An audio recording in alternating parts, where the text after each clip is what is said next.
Decatur actually does it. We work Well, together, you think and about, we're meeting needs because of that. well, so let's kind of talk about that. You guys are trying to looking at bringing back the food drive, right? Partnered with United Way, Northeast Community Fund, right, and Catholic several Charities, others. Good Sam. Yep. So the four of us, that's a perfect example. We always knew how important the community drive was, right, for 20 years. Well, it's still important. Yeah. And so we got to get back to not a new message, but the next new kind of version of this. Yep.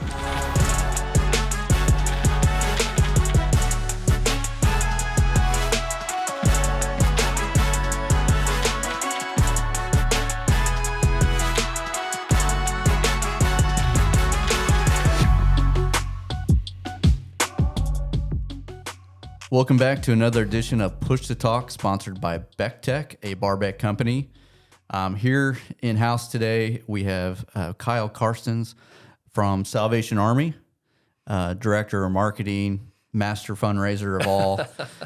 We appreciate you coming in today. Dude, thank you so much. Thanks for the invite, man. Yeah, I've been watching this take shape. Congratulations. Yeah, and I think you're honored to come on. We're going to do something a little bit different today. We're going to start spotlighting a lot of our non-for-profits here in and around Decatur area. Thought it'd be fitting have you come in first. That's awesome. You do a ton of fundraising in our community. And just so you guys aren't aware, Salvation Army provides so many services to our community. Founded in 1865 by William Booth. It's Christian-based. He wanted to form an army of Christians. The term got coined in a newspaper, Salvation Army, and that's kind of how it started. And it's evolved, between 1881, 1885 or something. They say, they converted 250,000 That's right. Christians Well done. over to the Lord, right? And salvation. So you go online and see a bunch of history, but they're all over the United States. They're global. They're in South America. They're in England. They're in England, actually, where it started. Yep. North London. America. That's right. All over the place, providing, food, clothing, even probably money at some point, some sort of to help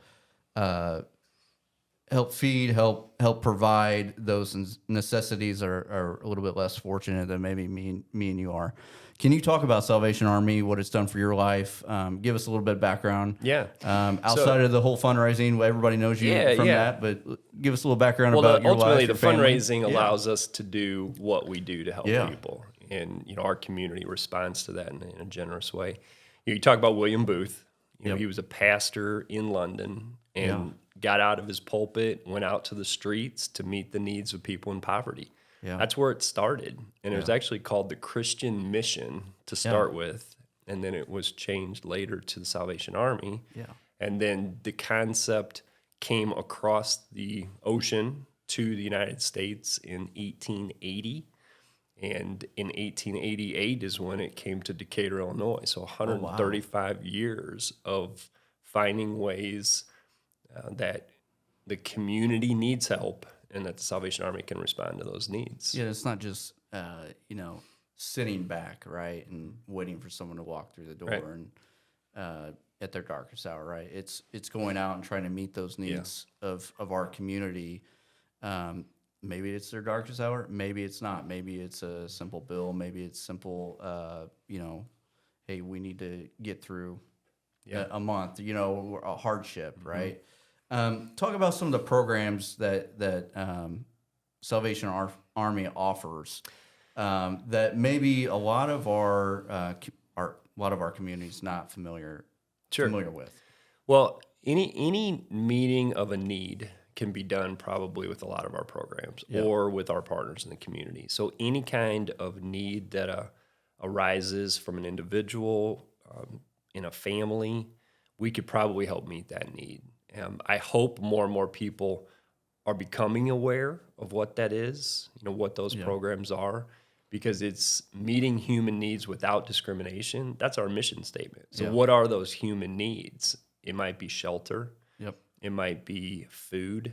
It might be prescription medication that their family needs. It might be an emergency service where, someone is going to lose the heat in the winter or be evicted or, just be on a I just lost my job, during the pandemic, loss of hours, loss of job, more mouths to feed. We saw that need. And I think one of the things that I continue to see in the 8 years that I've been there is we're not just meeting those human needs, but it's how do you take some of those people that we're serving and help them back on the path of self-sufficiency. That's what I love to talk about the most, because we develop a relationship in 5 minutes at a pantry or over 5 or 7 months in some of our other programs where we can kind of really get to know them, restore hope, restore trust, restore dignity, and just really respond to some of the challenges that you don't always know what caused any of this or what put a person in a position to come and need some help, but they need some help. And so we're there to respond at a moment's notice. And I think the men's shelter probably gets a lot of discussion, especially in the winter when we talk about our cold cot program that are additional beds besides just the regular beds. But we've gone more to not just come for dinner, stay overnight, and eat breakfast and leave in the morning. We've really tried to spend more time with the men in the shelter to try and find how can we get you a job, like how can we get you qualified and comfortable to get past some of these other challenges. And some guys stay a couple days with us, some guys stay a couple months with us, and just kind of depends on their program. And in 2023, we had over 60 men that found their own homes. 60 men. That's awesome. I think 62 men who we helped get jobs. So, not everybody's ready for that, but when they are ready and we can meet those human needs, the next step is to find that self-sufficiency path. You're meeting them where they're at in life, pretty much, and helping them transition and make the next step, next jump, right? So that's part of your pathway of hope, right? Not only you have the men's shelter, which is great. You said 128 cold cots that you guys have that you roll out extra, for the wintertime, and then you have single moms and kids that you also cater to and help them find education or help them with food or communications. That's right. And the Pathway of Hope program, is a program that we spend about 9 to 12 months with these families. And it's not always just families, but a lot of the times it's single moms with kids. It's families, so that we can help break the cycle of poverty for not just mom and dad, but the next generation. So multiple generations of poverty can be broken. That cycle can be broken. And it's like you said, might respond to helping them get a job, helping them get permanent housing. Some of them have car issues, so we've helped with car repairs. Really anything over the next 9 months to 12 months that could help you or anyone get back on a path of self-sufficiency. And some of us have family that might respond to that, or friends that might respond to that. When we find ourselves down further, more challenging things. Well, who's going to do that if you don't have the friend and the family who can do that? Well, Salvation Army can be that, and that's where our case managers come in, develop relationships with these individuals, try to get to where the challenges in their life can become goals. Goals can become success stories. And it's helping them kind of take them where they are when they come to us and where we can help them get when they leave us. Yeah. Can you talk about just briefly, me and you talked about it earlier, a success story that, from the education standpoint that one of your moms had?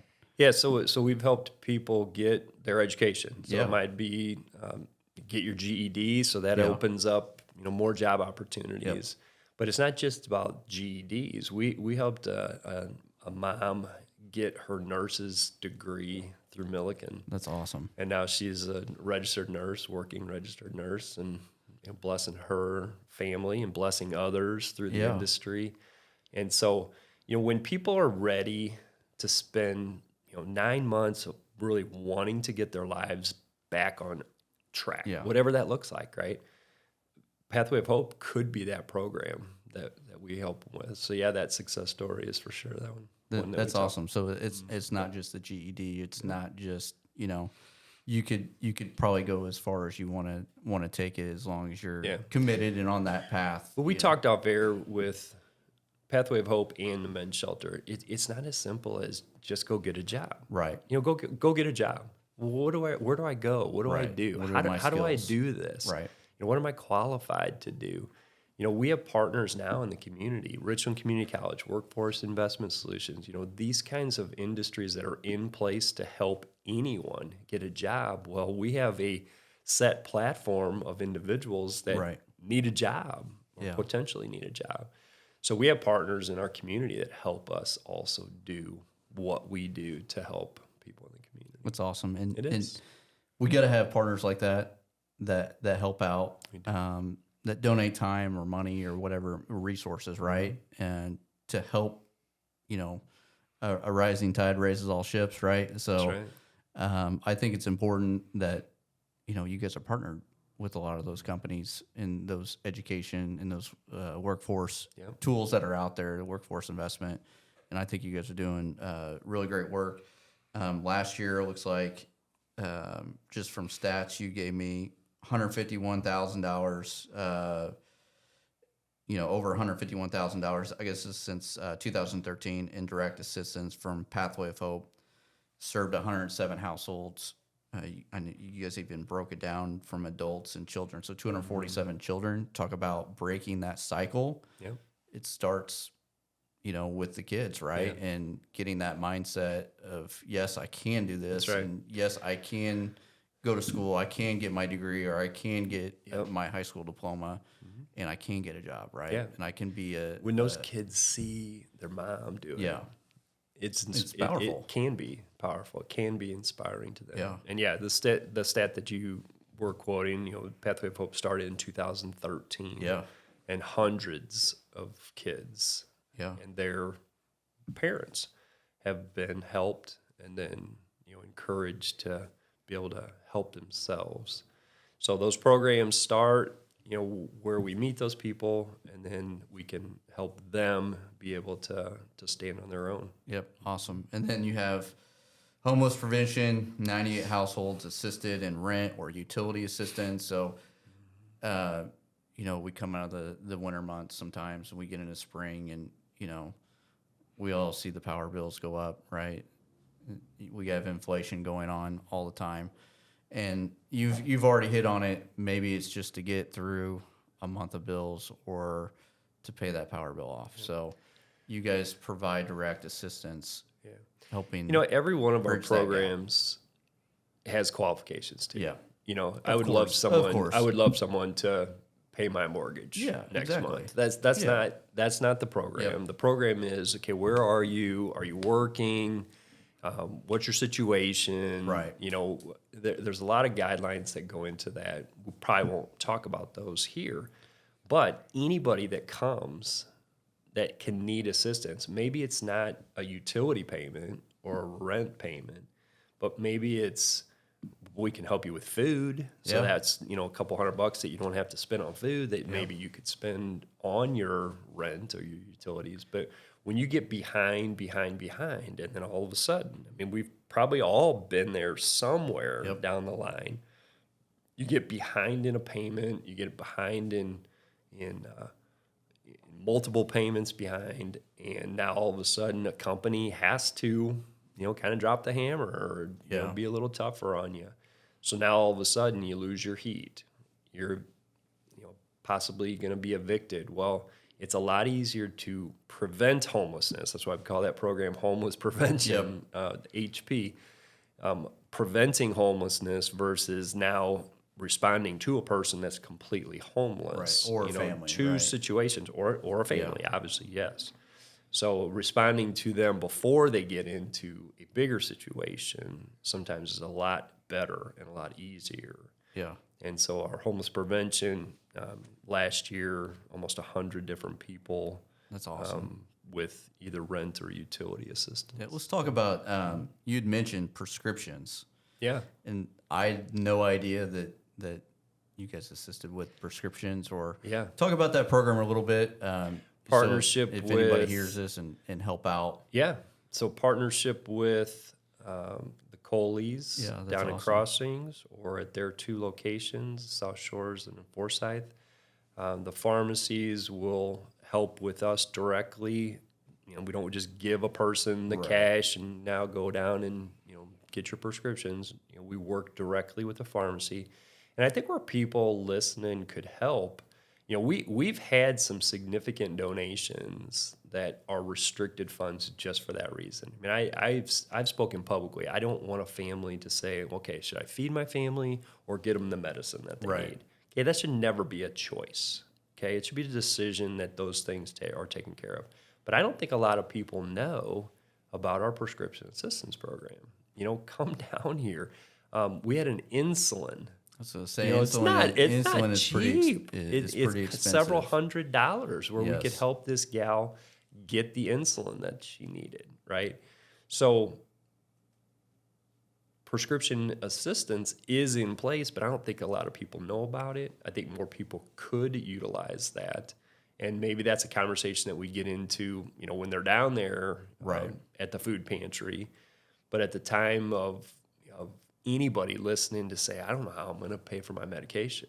I don't know how I'm going to pay for that. Listeners or viewers at home, can they say, hey, can they volunteer someone and say, hey, this person really needs to have some sort? I think that's why we're here, right? So, we've had churches call up and say, hey, I've got a member of our church or somebody that stopped by our church. How do we get the help? Well, let's get them down here. Let's have them talk to our team. Let's see what the situation is, and then let's see how we can help. And there's awesome. A lot of programs in place. We've mentioned several of them that can help be a response to some of that need. Awesome. Yeah. Talk about some youth programs, senior programs, and we'll get into the whole fundraising, Red Kettle campaign. So I think most people golf outing think stuff. Yeah, that's the fun, right? Yeah, that's. I think most people think of the services that we've already mentioned as our programs, but we have Tuesday and Thursday night youth programs that are music and character building kind of things. And you guys have a big worship center there. Community center. There's a gymnasium under our main building, community room. Yeah. So the youth program is something that we probably don't talk a lot about because we're really kind of focused on that food and shelter kind of thing mostly, which is what we mostly do. But our youth are blessed through that Tuesday, Thursday program. Awesome. We also reach out to seniors. We have a senior lunch once a month, the first Friday of the month, where seniors just come and they get a $3 nice meal and program. Yeah. And coming out of the pandemic, we really remembered how nice that was before the pandemic and after the pandemic even more so because of the loss of socialization that our seniors had, in so many ways. So that's a social event. Some individuals that come every month and look forward to that. And do you guys provide worship times? Sunday mornings. Sunday mornings. Yeah, Sunday morning. There's a worship service. There's actually a community breakfast in the morning, and then Bible class and a service at 10:45 every Sunday morning. Our officers, Major Randy and Major Sue Summit, are pastors in the Salvation Army, so they're the ones that are leading the service. So, we will have guys from the shelter that join us for worship. It's not a mandatory program, but it's really an opportunity to show, this is what we're grounded on. Right. This is who we are. We meet human needs in His name, in Jesus' name. Yeah. Jesus calls us to take care of each other and take care of the poor. And that's what the Salvation Army is grounded on. That's where it started. I think that's important too, right? Not only are you helping and taking care of these people and trying to help better their life, that's, Jesus walked that way. He went out. Us too as well, doesn't he? And he went out and broke bread with people and, and fed into them the Lord and worshiped with them and washed their feet and, Took care of the needy. exactly. And I think it's great that you guys are founded on those Christian principles and you continue to teach that, through voluntary worship, services or, Bible studies. And I think that's good. How is Major Randy working out? You guys change majors every 3 to 5 years. Lieutenant Kanessa Dabala, he was great. A great guy. I got to know him quite a bit. I'm getting to know Major Summit quite a bit now too, and good people, and they're doing a lot of good things, aren't they? The officers, when they sign up to be officers at the Salvation Army, they're there to go where they're called to go, right? Where they're assigned to go, and they believe that they're always going to be in a place where God wants them to be. Yep. And so every 3 to 5 years, the entire Salvation Army big umbrella stops and says, okay, here was a retirement. We got to make sure we have somebody that fills that spot. Here's somebody who came out of our training college. This would be a good place for them to start. Now let's move them over here and let's move this person that way. It's very calculated and strategic and really mission-minded. Yeah.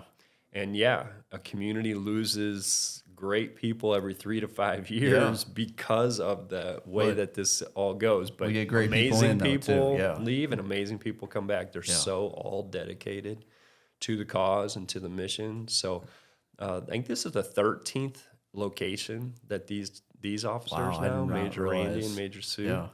Yeah. So they bring a lot of experience. So it's kind of cool to hear them share some things that they've seen happen, that we can even make our programs even better. But I love probably the thing that I love the most so far is to listen to him compliment our community and how our organizations work together, because he's seen that really attempt to be the case in other places that he's gone, but he's never really seen it. And he shares that publicly a lot. And he's, Decatur actually does it. We work together. Well, you think and about, we're meeting needs because of that. Well, so let's kind of talk about that. You guys are trying to looking at bringing back the food drive, right? Partnered with United Way, Northeast Community Fund, right, and Catholic several Charities, others. Good Sam. Yep. So the 4 of us. That's a perfect example. We always knew how important the community drive was, right, for 20 years.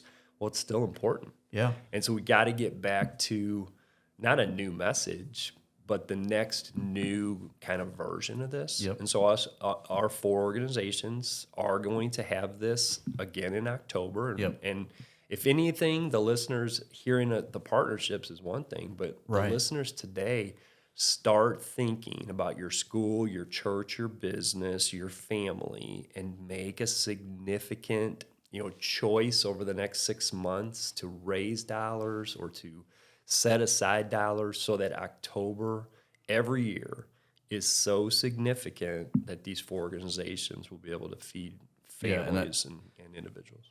Extremely important. I don't know what their numbers were when WSOY did it. It was over $1 million, yeah, a million pounds of food. It was success. crazy. Oh, it was really amazing. And I agree. I don't think no one compares to Decatur, Central Illinois when it comes to fundraising.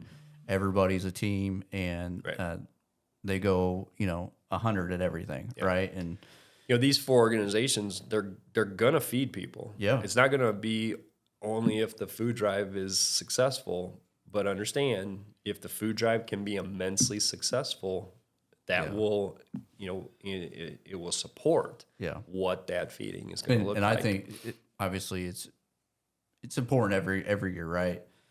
But milk has gone up, cost of eggs has gone up, everything has gone up, right? You guys serve, you have 6,400 visits to your food pantry every year. That's you broke it down to 536 households per month. That's the average. That's crazy. And that's just ours. In a good way. No, it's great. Right. And I've been in there before. obviously we've been working on projects here That's right. from a technology standpoint, and have done some AV stuff, the community center, and helped, with TVs and monitors and different things, Right. and which I think has turned out really great, and I think you guys love that the AV product we put in. We got a bunch of security stuff we're working on as well too. But from doing those site walks and actually seeing the food pantry, it's not just. I remember growing up, around Thanksgiving time, we'd go, and it probably was with Dove, and we'd help put a basket together, right? A couple of grocery bags full of a turkey and all that stuff, and you just kind of go and Here's hand your it food, out. right? Here's your food. Nothing wrong against that. For a one-time type of deal, but this is an everyday reoccurrence, right? You, just like me, or you go to Kroger, or go to Walmart, or wherever it is, right? We go to the store maybe once a week or twice a week.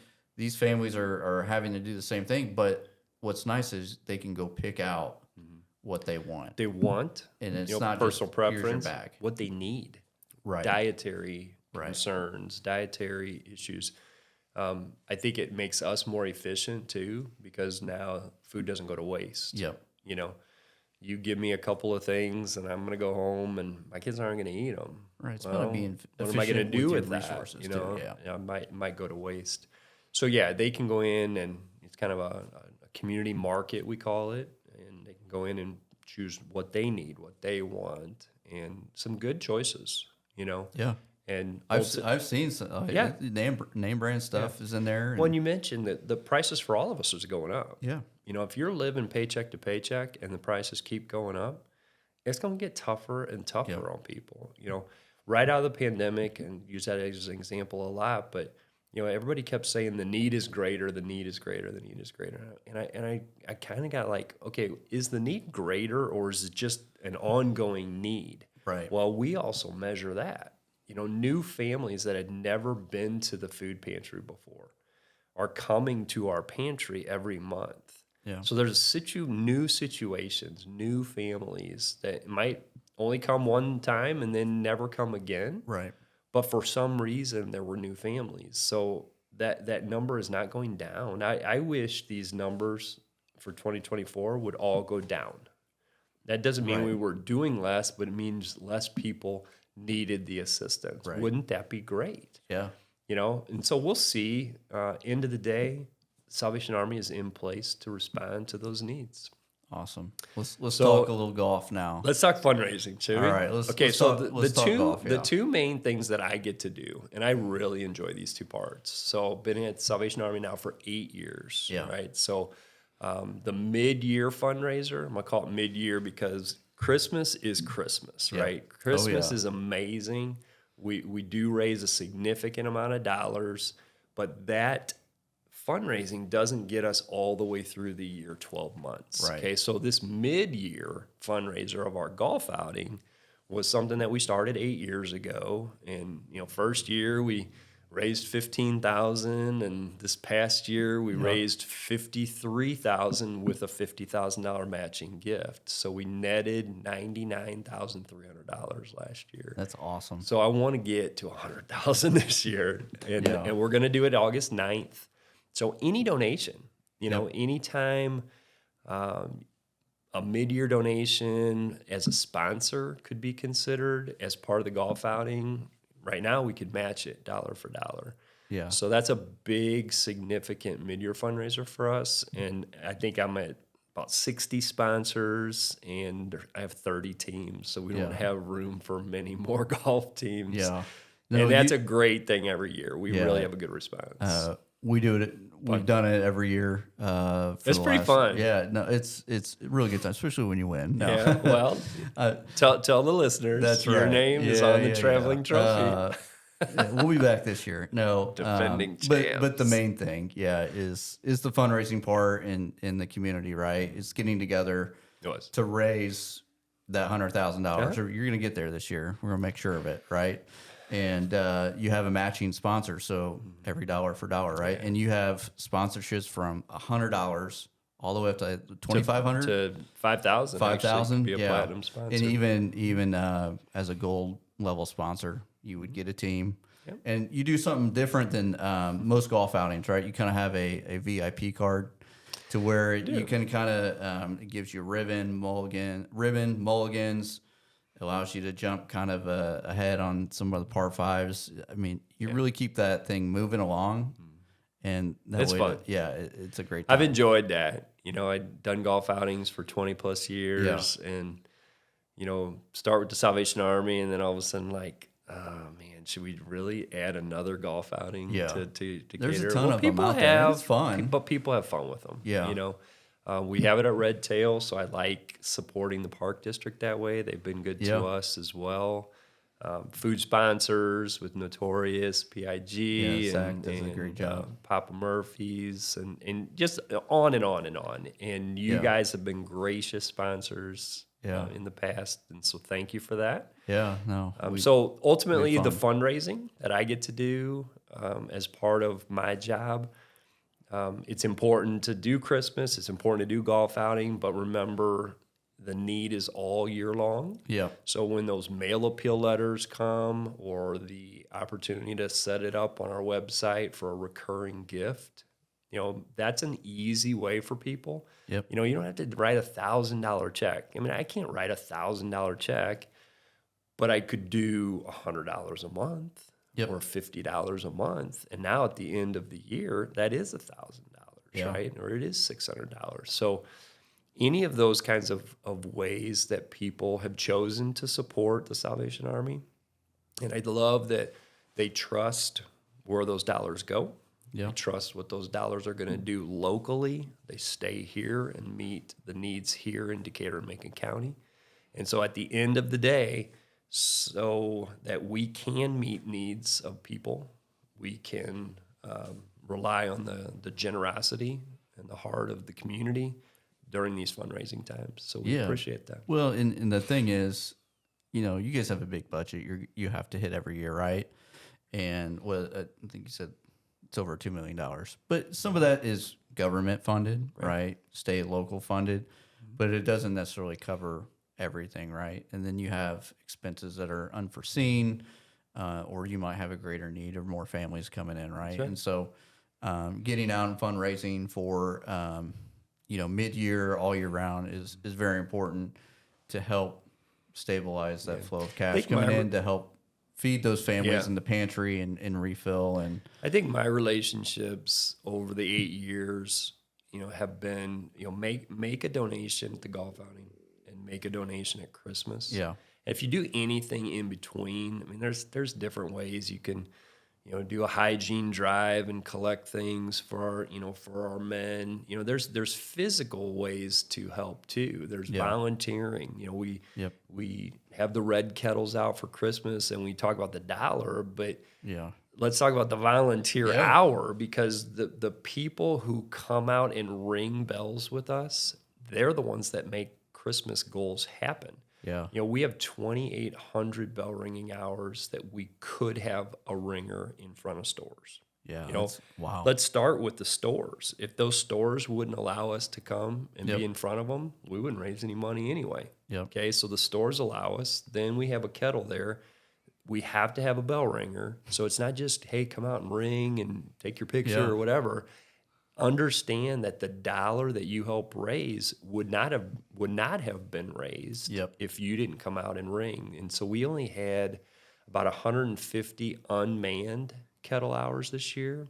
So we were up in volunteer hours and up in employment. We actually employ bell ringers if we don't have a volunteer. Yeah. Of course, that it's $13 less per hour that we could use to help people. So if anybody's listening that's never rang, or you've rang every single year, we just need you to come out, help at the time of Christmas in front of the kettles. Other ways to donate toys and all of those things too are super important, but the dollars raised help meet the physical needs that we've been talking about today. Yeah, the your goal number, it makes me want to just you see on the cartoons where they take that big gulp after, I know. Makes me in their nervous neck, every right? year, man. So in 2023, you guys actually hit $600,000. 136 came from the Red Kettle campaign, and then the rest came through other donations, Events, other events. Because you guys sponsorships, didn't you do like a mail. piano event or something like We that, did. or like Dinner a gala. dinner gala? Yeah. Yeah. And I just think it, wow, $600,000. I mean, that doesn't even take into account the angel trees, which you have on here over 3,200 toys that were donated to boys and girls in Central Illinois here. That's right. And you take that number, multiple. We all know if you got kids, even the smallest of toys now are like $5-6 a piece. If you take $10-15 and multiply that out by 3,200, that's a significant chunk of money too that our community is donating back. And, No doubt. And just to, for these families to have a good Christmas and not to miss out. Donations on at the joy. Christmas make Christmas happen, Yeah. but make meeting needs throughout the year Right. happen. And, Right. the generosity of our community, through fundraising, through events, just however people have been blessed in their lives, be a blessing to someone else. Yeah. And you can do that through donating to the Salvation Army, and we'll meet those needs here in the community. Yeah. Last thing here before we wrap it up. Sure. Last year you had 22 virtual kettles set up. So will you explain what a virtual kettle is? Mm-hmm. And your goal is to have 50 by December this year? We would love as many as we can. Yeah. Okay, so if someone doesn't want to come out and ring bells, you could actually set up your own virtual kettle. So there could be a Beck Tech virtual kettle. Yeah. And we could set that up on our website. You can share the link. Each of your employees could make a donation in your virtual kettle. You can send that out to people that you know. You can help raise money and donate yourself. Yeah. Like you would if you walked past one of our kettles at the store. So any family, any school, any church could set up a virtual kettle. But don't just set it up and hope that people go there. You got to ring the bell, right? Yeah, you got to ring the bell. You got to share it. So now you share post it. Hey, today I'm virtually ringing the bell, and you can help raise. I think that has super huge potential. Yeah. I think it also has potential that, okay, so your business is out ringing bells. You could also have a virtual kettle. Hey, if you can't come and see me at Walmart today, here's my virtual kettle. So it helps us, raise money virtually, and it's another thing that came out of the pandemic. Yeah. People were not able to go to the storefront. Yeah. To ring, much less to donate, because nothing was open or everybody was in a mask and nobody was going anywhere, right? It really kind of jumped you guys to the future, right? It The did. digital age. It did. You know, But I will say that's not where the main part of our fundraising comes from. But it potentially could be something bigger and bigger and bigger. What's the largest virtual kettle you got this year? The last, you don't have to name names, but the past 500, Christmas, 1,000? we had somebody raise about $1,500. That's awesome. Yeah, I mean it was significant. It was probably how they made their donation too. Yeah. Instead of mailing it in, they just went on and got their debit card out and it just goes made right their own through donation. the link goes right through the national like as if you put it in the kettle and I took it to the bank. Yep. Yeah. So virtual kettles could be another way people set that up. Businesses and schools, especially, I just really think schools could hit that out of the park. Yeah. Sharing it with every family, and each of those families, goes and talks about it with their kids, and then makes their donation there. You could have a lot of fundraising go on virtually, and I think You can go viral will. with that You'll see with the virtual kettle. Yeah, you could.